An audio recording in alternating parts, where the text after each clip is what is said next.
Il est 9h23, Joséphine Baker, comme elle aimait qu'on l'appelle, entre aujourd'hui au Panthéon. Et pour en parler ce matin, Brahim Bouillon-Baker, bonjour. En tout cas, voilà. 4B. 4B, ça fait 4B. Est-ce que vous voulez, on dise Baker comme Joséphine le demandait? Elle préférait Baker. Donc, à la française. Baker. Bouillon-Baker, voilà, c'est ça. Donc vous êtes le fils adoptif, le 7e dans la grande lignée des enfants de Joséphine Baker et auteur de ce livre, Joséphine Baker, l'Universel aux éditions du Rocher. Et puis Jacques Pessis est avec nous aussi. Bonjour Jacques. Bonjour à tous. Journaliste Sud Radio, bien sûr, vous le connaissez bien, les clés d'une vie, et écrivain, et bien sûr qui a écrit sur Joséphine Baker, et Laurent Kupferman, qui est essayiste, historien initiateur de la pétition Osez Joséphine Baker au Panthéon, lancée en 2019. Bonjour à tous. Bonjour à tous. Juste d'un mot avant sur le factuel, Joséphine Baker va donc être la 6e femme à entrer au Panthéon, en fait, aujourd'hui, alors qu'il y a 75 hommes. Félix Mathieu. Oui, première de ces 6 femmes panthéonisées en 1907, Sophie Berthelot. Elle entre avec son mari, le chimiste Marcellin Berthelot. En fait, leur famille n'avait pas accepté l'entrée de Marcellin seul. Elle voulait, la famille, que Sophie repose avec lui. Beaucoup plus récent, 1995, Marie Curie, physicienne, chimiste. Elle entre au Panthéon, 2 fois prix Nobel. On lui doit la découverte de 2 atomes radioactifs, le polonium et le radium. D'ailleurs, elle n'avait pas survécu à ces expériences qui l'avaient irradiée. 2015, panthéonisation de Geneviève de Gaulle-Antonios, engagée dans la résistance. La nièce du général avait été décorée par la Grand Croix de la Légion d'honneur. Déportée en 1943, elle avait aussi présidé, après la guerre, l'association ATD Carmonde. Oui, il y a eu Germaine Tillion aussi en 2015 et ensuite Simone Veil, c'est ça. Et oui, en 2018, ministre de la Santé à l'origine de la fameuse loi sur l'IVG qui avait été également d'ailleurs déportée. Elle avait perdu une partie de sa famille. Elle est inhumée aux côtés de son mari depuis 2018. Oui, et Laurent Kupferman, ensuite c'est vous qui avez eu cette idée il y a quelques mois de proposer Joséphine Baker. Pourquoi et au nom de quoi vous avez eu cette initiative, Laurent Kupferman? Patrick Roger, au nom d'abord, je veux rendre à César ce qui est à César. Oui. C'est l'idée de Régis Debray. Et j'avais trouvé l'idée extraordinaire. Et j'ai contacté Régis Debray. Oui. Et je lui ai demandé l'autorisation morale. Et il me l'a donnée. Puis je l'ai tenu informé au fur et à mesure du développement de cette panthéonisation. Alors pourquoi cette panthéonisation? Parce que dans un moment où chacun se replie sur un plus petit dénominateur commun, quel qu'il soit, ses origines, ses opinions philosophiques, religieuses, religieuses, son orientation sexuelle, on se trouve dans un moment où il y en a une fracturation de la nation. Et il est bon d'avoir un personnage aussi exemplaire, aussi symbolique que celui de Joséphine Baker pour nous réunir, pour nous rassembler, d'abord dans ce que l'on appelle dans un pays la nation, et plus largement pour rappeler notre appartenance commune au genre humain. Et Joséphine Baker, au travers de l'ensemble de ces engagements qui ont été exemplaires, montre que c'est possible. Je vous rappelle les engagements, on le fait aujourd'hui parce que c'est très important, parce que le Panthéon, c'est pas le top 50. On rentre pas parce qu'on est connu, on rentre pour l'apport civique à l'esprit de la nation. Ouais. Et l'apport civique à l'esprit de la nation, c'est dès 1939, avant même la résistance, Joséphine Baker rejoint les armées françaises pour défendre le pays dont elle n'est que citoyenne que depuis 2 ans, la République du devoir, et ensuite elle rejoint dans le sillage du général de Gaulle pour faire du renseignement au profit de la résistance de Gaulle, et ensuite, après la guerre, elle sera aux côtés de la LICRA et aux côtés de Martin Luther King pour lutter contre la ségrégation, le racisme et l'antisémitisme. C'est une femme exemplaire. Ouais. C'est une femme effectivement complète. Joséphine Baker, l'Universel aux éditions du Rocher, hein, c'est ce que vous avez écrit, vous, Brian Bouillon-Baker. Pour les auditeurs qui n'ont pas entendu, je vous conseille et je vous recommande d'ailleurs d'écouter Les Clés d'une vie de Jacques Pessis hier soir avec vous. Vous avez raconté en fait votre vie. Hein. Vous êtes un fils adoptif de Joséphine Baker, bien sûr, qui vous avez repéré, si je puis dire, en Algérie. En Algérie, en 57, ouais. Et qui a repéré un bébé orphelin, né le même jour et le même mois qu'elle, et puis en plus tout éveillé, lui faisant des petits sourires alors que les autres dormaient. Voilà à quoi se joue un destin. Bah oui, ce destin. Qu'est-ce que ça représente aujourd'hui, cette entrée en fait au Panthéon pour vous ? Est-ce que vous l'aviez imaginé d'ailleurs il y a quelques années ? Non, on l'a pas, la famille en tout cas, on l'a pas imaginé, on l'a jamais demandé. C'est pas notre rôle. Pas, ouais. Par contre, et ma mère encore moins, elle aurait jamais demandé ou réclamé. Ouais. De toute façon, elle était déjà très fière de ses médailles. Ouais. Croix de guerre, croix de la Résistance, croix de Lorraine, croix de chevalier de la Légion d'honneur à titre militaire, c'est beaucoup plus rare. Non, mais suivre, par exemple, Laurent et son collectif, Laurent Kupferman. Ouais. Et le soutenir, ah bah oui, là bien sûr. Ouais. Et c'est allé très vite. Ils m'ont appelé début avril, le week-end de Pâques. Un mois et demi après, on était reçus à l'Élysée et on voyait aussi Madame Brigitte Macron qui nous a fait la surprise de nous faire une visite guidée du palais et nous a déjà annoncé quasiment il fallait qu'on tienne notre langue pendant... Après, on a vu le président un mois et demi après, en juillet, et jusqu'à fin août, il a fallu qu'on se taise. C'était pas facile, mais on était... Ouais. Voilà. Mais jamais... On n'était pas du tout sûr au départ avec Laurent, vraiment, d'aller au bout. Bon, évidemment, ça a été votre maman adoptive, vous, le fils adoptif, mais qu'est-ce qu'elle représente le plus ? On pose, en fait, ce matin, une question aux auditeurs pour savoir, pour eux, comment ils la voient, comment ils la perçoivent. Hein. Est-ce que c'est, Cécile, la Est-ce que c'est la résistance, la lutte contre le racisme, les valeurs républicaines, l'égalité des chances pour l'instant ? En tout cas, nos auditeurs parlent de cette résistance, de la résistance. Oui, et résistante, et n'oublions pas, aussi engagé auprès de la LICA, qui est devenue la LICRA, c'est-à-dire la Ligue contre le racisme et l'antisémitisme, engagé avec Martin Luther King pour les droits civiques, engagé pour la paix au Vietnam que son pays d'origine avait incendié, pour la paix entre Israël et les pays arabes, la paix au Biafra, à l'époque un pays déchiré où les bébés mouraient par milliers. Donc, plein d'engagements. Mais il y a aussi, n'oublions pas, le côté artiste, elle s'est servie de sa notoriété pour, par exemple, pour la résistance. Elle a fait passer plein de documents secrets, parce que en passant les frontières, on lui demandait pas souvent son passeport, on lui demandait des autographes, et puis elle a aussi récolté beaucoup de fonds pour la résistance française, et sans parler du fait qu'elle a planqué plein de résistants dans son château. Oui, et Jacques Pessis, vous, c'est justement l'artiste que vous avez bien connu et que vous avez suivi, vous qui suivez le milieu artistique depuis des années et des années, hein, Jacques. C'est-à-dire que moi, j'ai eu la chance de voir le dernier spectacle à Bobino, le soir de la première, la toute dernière, hélas. Mais surtout, ce qui m'a frappé, c'est qu'à l'époque, on ne parlait que de l'artiste. On parlait de la danse sauvage, on parlait de J'ai deux amours.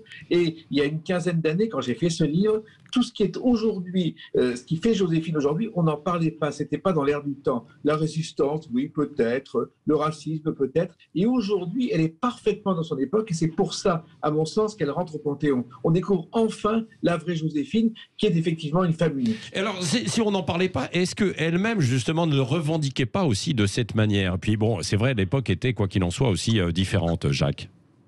Non, je crois qu'effectivement, elle se préoccupait de ses enfants, de ses combats, mais les conséquences de ces combats, elle ne les voyait pas. C'est-à-dire qu'elle était au jour le jour. Quand, Brian le sait, elle a été obligée de quitter les Milandes, il a fallu trouver des solutions. Il fallait trouver de l'argent en permanence. Il fallait monter sur scène pour justement nourrir ses enfants. C'était sa préoccupation. L'avenir, elle ne le voyait pas. Elle défendait ses idées parce qu'effectivement, enfant, elle avait été victime du racisme, elle avait connu la misère, la guerre, elle l'avait faite parce que la France l'avait défendue. C'était pour elle, au plus profond d'elle-même, c'était ce qu'il fallait faire à l'instant T. Ouais. D'un mot, avant de revenir aussi sur justement sa vie et ce que vous avez évoqué et ces derniers jours, ces dernières paroles, Lydia Guérousse, sur cet engagement, vous qui êtes une femme engagée, quelle image vous avez de Joséphine Baker aujourd'hui ? L'image que j'ai de Joséphine Baker, c'est cette femme qui s'est émancipée, cette femme noire, cette femme pauvre, cette femme qui a connu le racisme aux États-Unis, qui venait d'un milieu extrêmement modeste, et je crois que c'est à l'âge de 13 ans qu'elle est partie à New York après de terribles tueries dans sa ville, à Saint-Louis, du Missouri. Et elle a été terriblement traumatisée, et puis elle est partie pour aller vivre sa vie et puis créer son destin, le provoquer.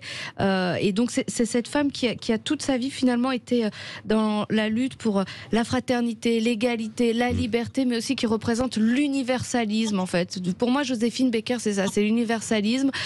Et je trouve que son entrée au Panthéon aujourd'hui, c'est ce message-là qu'on doit retenir. C'est cette femme qui a voué sa vie pour défendre l'universalisme, les valeurs de la République, l'émancipation pour tous, au moment où on a des gens qui veulent nous ramener à notre couleur de peau, à notre race, à notre religion, et finalement nous enfermer. Joséphine Baker, c'est la liberté pour tous, et je crois que c'est le message qu'on doit retenir. Je rebondis sur ce que dit Lydia, c'est la première femme noire au Panthéon.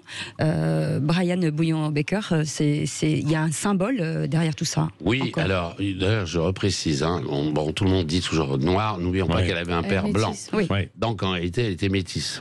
D'ailleurs, Parfois heureusement culture, pour elle, parce que vous savez, dans les années 20, avec la revue Nègre, les autres de la revue, tous sont repartis à New York. Elle, Paris, l'a gardée, l'a retenue, il y a eu un coup de foudre. Mais peut-être parce qu'elle était métisse.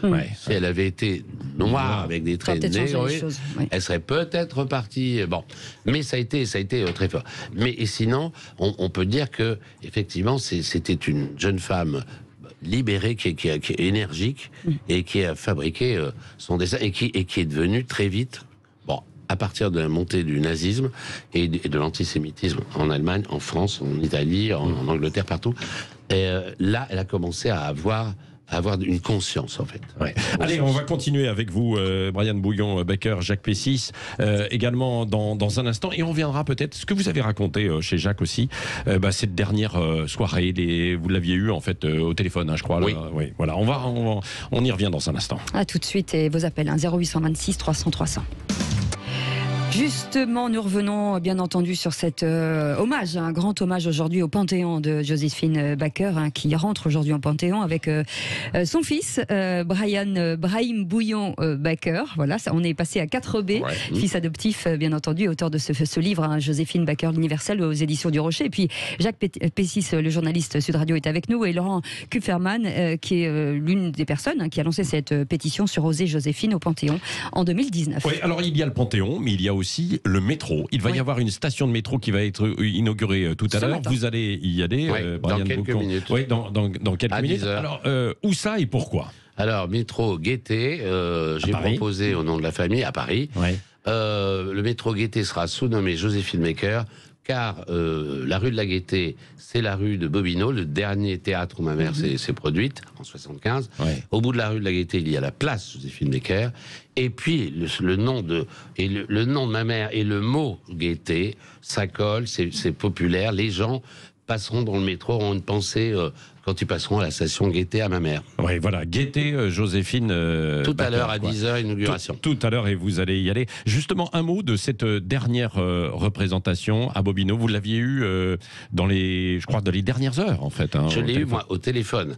Jacques, lui, grand spécialiste de ma mère. Alors, il va en parler dans un instant. A eu la chance d'être présent. Nous étions à Monaco, nous faisions nos études.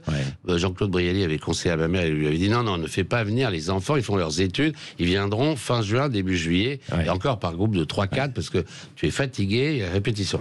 Mais je l'avais vu l'année d'avant avec ma famille à Monaco, au Gala de la Croix-Rouge. C'était plus ou moins pas le même spectacle, mais c'était un peu, il y avait des choses très comparables. Mais bon, Jacques, lui, pourra vous parler paraît-il, de cette soirée mémorable, tout comme aujourd'hui, cet après-midi, cette fin d'après-midi sera mémorable. Merci en tout cas d'être passé ce matin dans les studios de Sud Radio à vous, parce que je sais que vous devez aller justement pour je vous en prie. L'inauguration. Voilà. Alors, Jacques Pessis, cette dernière soirée, on ne pouvait pas savoir évidemment, bien sûr, que c'était la dernière soirée, mais comment était-elle sur scène ? Il faut savoir que ce n'était pas le Bobino d'aujourd'hui, c'était l'ancien Bobino, et c'était la seule salle qui avait accepté de l'accueillir. Tous les autres théâtres parisiens ne l'en voulaient pas, et on avait un peu réduit ce spectacle de Monaco avec moins de danseurs, moins de décors sur scène, mais c'était extraordinaire. Il y avait le tout Paris, jamais on a vu autant de célébrités dans une salle que ce soir-là. Et elle a été extraordinaire parce que moi, je me souviens de ce spectacle qui durait près de 3 heures. Elle était sur scène tout le temps, avec les plumes, les aigrettes, les décors. C'était un récapitulatif de toute sa carrière. Et à la fin, il y avait un dîner au Bristol où elle était vraiment heureuse. C'est-à-dire qu'elle saluait chacun d'entre eux et elle annonçait sa tournée pour les années à venir. C'est-à-dire qu'elle était repartie, les adieux, on n'en parlait plus, elle était repartie pour 3-4 ans, voire plus, puisqu'on l'a redemandé dans le monde entier avec ce spectacle qui avait été créé par André Levasseur et Jean-Claude Brialy, qui étaient ceux qui avaient aidé Joséphine au départ quand plus personne ne croyait en elle. Ouais. Et est-ce qu'il y avait la possibilité d'avoir de la proximité avec elle? Vous qui suiviez, qui étiez en fait journaliste et puis dans les coulisses, mon cher Jacques. Il n'y avait aucun problème. Elle allait vers vous, elle vous tutoyait tout de suite. C'était extraordinaire. Elle ne vous connaissait pas, mais vous étiez déjà son amie. Elle avait cette fraternité dont elle parlait, qui était une réalité. Oui, c'est ça. Elle était. Et d'ailleurs, parmi ses proches, il y en avait un qu'elle adorait par-dessus tout, c'était Gilbert Bécaud. Elle ne manquait pas de ses spectacles et elle avait une fascination pour lui. Ils se retrouvaient régulièrement. Oui. Et le public, quand il venait voir Joséphine Baker, il venait voir cet artiste ou ce personnage qui était quand même assez exceptionnel, même si évidemment au début elle n'avait pas ce que vous aviez dit, conscience en fait de son engagement et de l'impact qu'elle pouvait avoir. Non, alors d'abord l'engagement, je pense qu'il est venu petit à petit avec la guerre, et à la fin de la guerre, elle s'est dit je dois continuer dans ce sens. Mais le public, il allait voir l'artiste. Quand elle était à l'Olympia, il y a encore des images aujourd'hui, qu'elle faisait monter un spectateur sur scène pour danser avec lui, c'était une ovation dans la salle. Elle avait un charisme, une voix, une présence unique. On ne parlait absolument pas de la femme engagée, de la résistante. C'était autre chose. C'était 2 femmes différentes. Oui. Et elle laissait de côté, comme beaucoup d'artistes d'ailleurs, tous ses soucis, parce qu'elle en a eu beaucoup de problèmes. C'est-à-dire qu'elle était pauvre quand elle était gamine. Ensuite, elle a connu la richesse, la gloire, et elle a eu des moments en fait terribles, quoi, aussi de difficultés, quoi, bien sûr, notamment sur un plan financier. D'abord, l'argent, elle ne s'en occupait pas, ça ne l'intéressait pas. Il y avait un terrible important, quand même, au château des Milandes. Elle s'en fichait totalement, elle continuait. Et je crois qu'elle ne s'en est jamais préoccupée. Ce qu'il fallait, c'était avancer. Quand il n'y avait plus d'argent, et c'était à l'époque, beaucoup d'artistes comme ça, on repartait en tournée. Piaf était pareil. C'est-à-dire qu'on trouvait toujours de l'argent, et elle était dans un optimisme total, persuadée que ça irait jusqu'au bout. Et la preuve, quand elle a quitté les Milandes, qu'elle s'est retrouvée dans la misère, elle est quand même remontée sur scène. Ouais. Merci beaucoup, Jacques Pessis, c'est Brian Bouillon-Baker et Laurent Kufferman qui étaient. Et voilà, pour revenir aussi sur cette vie et la vôtre, donc qui se croise avec Joséphine Baker, vous pouvez réécouter en podcast aussi Les Clés d'une vie de Jacques Pessis, que l'on retrouve tous les soirs évidemment sur Sud Radio de 21h à 22h. Et dans un instant. Et puis le livre, Joséphine Baker, l'Universel aux éditions du Rocher.